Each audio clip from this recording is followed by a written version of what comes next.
मैंने किताब ली और निकल गया। बाप और बेटे और रुल कुदुस के नाम से आमीन। मेरे अजीज़ों, आइए हम खुदावंद अपने खुदा का शुक्र करें जिसने आज का ये खूबसूरत दिन हमारी ज़िंदगी में बढ़ा दिया। तो आइए अजीज़ों, हम आज के दिन का आगाज़ बाइबल मुक़द्दस की तिलावतों से करते हैं। आज की पहली तिलावत मुकाशवा की किताब, उसका 10वां बाब 8वीं आयत से लेकर 11वीं आयत तक।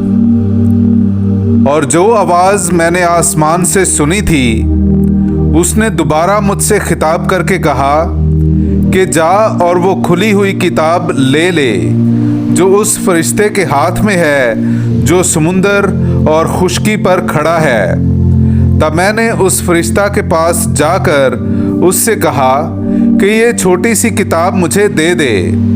उसने मुझसे कहा कि ले और इसे खा जा, ये तेरा पेट तो कड़वा कर देगी मगर तेरे मुंह में शहद की तरह मीठी लगेगी। तब मैंने उस छोटी सी किताब को उस फरिश्ता के हाथ से ले लिया और उसे खा गया। वो मेरे मुंह में तो शहद की तरह मीठी लगी, और जब मैं उसे खा गया तो मेरा पेट कड़वा हो गया। और मुझसे कहा गया कि ज़रूर है कि तू फिर बहुत सी उम्मतों और कौमों और ज़ुबानों और बहुत बादशाहों के बारे में नबूवत करे। पाक कलाम का पढ़ा और सुना जाना हम सब के लिए बाइस बरकत हो। खुदा का शुक्र हो। तेरा कौल मेरे मुंह में शीरी है।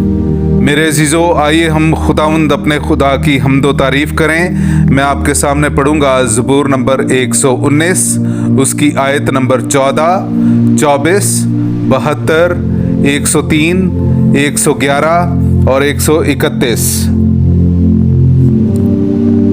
मैं तेरी शहादतों की राह से इस कदर खुश हूँ जिस कदर के हर तरह की दौलत से, क्योंकि तेरी शहादतें मेरी खुशी का बायस और तेरे कावानीन मेरे सलाहकार हैं। मेरे लिए तेरे मुंह की शरीयत सोने और चांदी के 1000 सिक्कों से भी अफजल है। तेरे अक़वाल मेरे हल्क में क्या ही शीरी हैं, मेरे मुंह में शहद से भी ज़्यादा शीरी हैं। तेरी शहादतें मेरी अबदी मिरास हैं, क्योंकि वो मेरे दिल की खुशी हैं।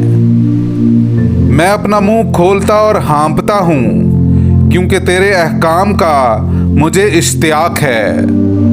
पाक कलाम का पढ़ा और सुना जाना हम सब के लिए बाइस बरकत हो। खुदा का शुक्र हो। ऐ खुदावंद, अपनी शफ़क़त के मुताबिक मुझे ज़िंदगी बख्श और मैं तेरी मर्ज़ी बजा लाऊंगा। हालेलुया। मेरे अजीज़ों, आइए हम आज का इंजीली इक़्तिबास सुनते हैं। इंजील मुक़द्दस बामुताबिक मुक़द्दस लूका, उसका 19वां बाब 45वीं आयत से लेकर 48वीं आयत तक। और हैकल में दाखिल होकर ख़रीदो फ़रोख्त करने वालों को निकालने लगा और उनसे कहा, लिखा है कि मेरा घर दुआ का घर है, मगर तुमने इसे डाकुओं की खो बना दिया है। और वो हर रोज़ हैकल में तालीम देता था, और सरदार काहिन और फ़कीह और कौम के सरदार इस कोशिश में थे कि उसे हलाक करें, लेकिन ऐसा करने का मौका ना पाते थे, क्योंकि सब लोग उसकी बातें सुनकर महव हो जाते थे। पाक कलाम का पढ़ा और सुना जाना हम सब के लिए बाइस बरकत हो। खुदा का शुक्र हो।